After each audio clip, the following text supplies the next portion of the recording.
নমস্কার বন্ধুরা, সোমা রান্নাঘর ঘরে বাইরেতে আপনাদের সকলকে স্বাগত। আজকে আমাদের রেসিপি হলো সজনে ফুল ভাজা আর হচ্ছে কাতলা মাছের পাতুরি। কাতলা মাছের পাতুরি বানানোর জন্য কাতলা মাছগুলোকে আমি কিভাবে বানিয়ে প্রসেসিং করেছি পুরোটাই আপনাদের সামনে তুলে ধরছি।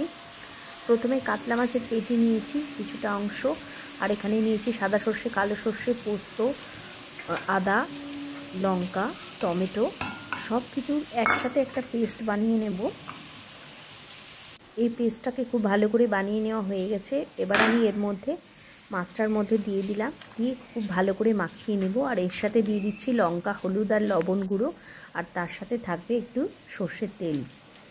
সব কিছু দিয়ে ভালো করে মাখিয়ে এটাতে আমি একটু অলিভ অয়েল দিলাম, লাস্টে একটু সর্ষের তেল দিয়ে দেব, দিয়ে চাপা দিয়ে একদম আধ ঘন্টা ম্যারিনেট করে রেখে দিলাম। ফিরে আসছি আধ ঘন্টা পর। আধ ঘন্টা পর ফিরে এলাম, মাছগুলো ম্যারিনেট হয়ে গেছে। কলা পাতা নিয়েছি, কলা পাতা আর একটু ফুটো নিয়েছি। কলা পাতার মধ্যে এই পুরো মাছের ম্যারিনেট করা মাছটাকে দিয়ে দিলাম, ওপর দিয়ে একটু গ্রেভি দিয়ে দিলাম, আর তার সাথে একটা কাঁচা লঙ্কা দিয়ে দিলাম। দিয়ে এক সাইড করে এইভাবে আমি মাছটাকে মুড়ে নিয়েছি। সবগুলো আমি কীভাবে মুড়েছি পুরোটা দেখাতে পারলাম না, কিন্তু মোড়াটা কোনো কাজই না, একটু এইভাবেই প্রত্যেকটাই মুড়ে নিয়েছি।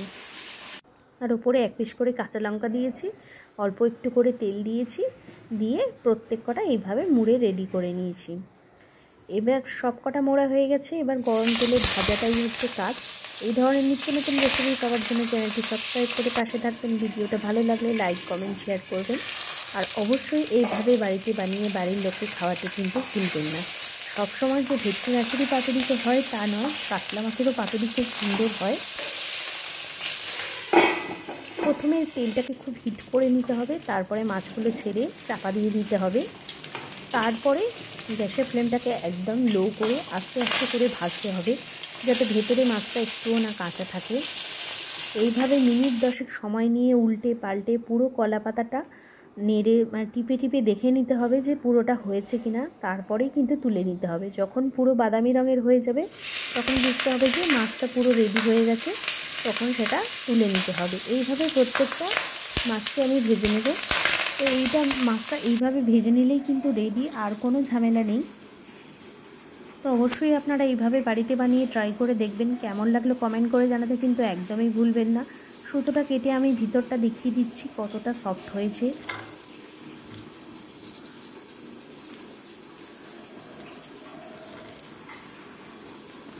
পুরো পাতাটাই কিন্তু প্রায় পুড়ে গেছে, আর ভিতরে মাছটা খুব সফট হয়েছে।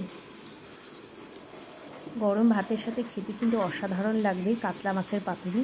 অবশ্যই আপনারা রেসিপিটা ট্রাই করবেন। খুবই সামান্য কিছু উপকরণ নিয়ে বানানো, এতে খুবই সুস্বাদু হয়। মাছটাকে একটু বড় সাইজের কেনার চেষ্টা করবেন, তাহলে মাছের টেস্টটা খুব ভালো হবে। তো বেশ, কাতলা মাছের পাতুরি তো রেডি। এবার রইল সজনে ফুল ভাজা। এটাতে খুবই ঝামেলা কম, লাগে সামান্য একটু পাঁচফোড়ন আর শুকনো লঙ্কা। তো ফুলগুলোকে ভালো করে ধুয়ে নিয়েছি, ধুয়ে একদম কড়ার মধ্যে দিয়ে দিলাম। দিয়ে অল্প একটু পরিমাণ লবণ আর হলুদ দিয়ে চাপা দেবো। বেশি লবণ দিলে কিন্তু হবে না, এটা ভাজারও কোনো ঝামেলা নেই, কিন্তু তাড়াতাড়ি হয়ে যায়। এই সময় নতুন ফুল খেতে খুবই সুস্বাদু লাগে। তো এইভাবে একটু চাপা দিয়ে দেবেন, চাপা দিলেই দেখবেন আস্তে আস্তে নরম হয়ে গেছে ফুলগুলো। যখন দেখবেন পুরোটাই নরম হয়ে গেছে, অল্প দুটো চিনির দানা দিয়ে দেবেন, খেতে আরোই সুস্বাদু হবে। যেহেতু এটা নাজনে ফুলের, তার একটু কষা হয়, সেই জন্য চিনির দানাটা দিতে হয়। না খেতে চাইলে অবশ্যই স্কিপ করে দেবেন। তো ব্যাস রেডি আমার সজনে ফুলের ভাজা। কেমন লাগলো কমেন্ট করে জানাতে কিন্তু একদমই ভুল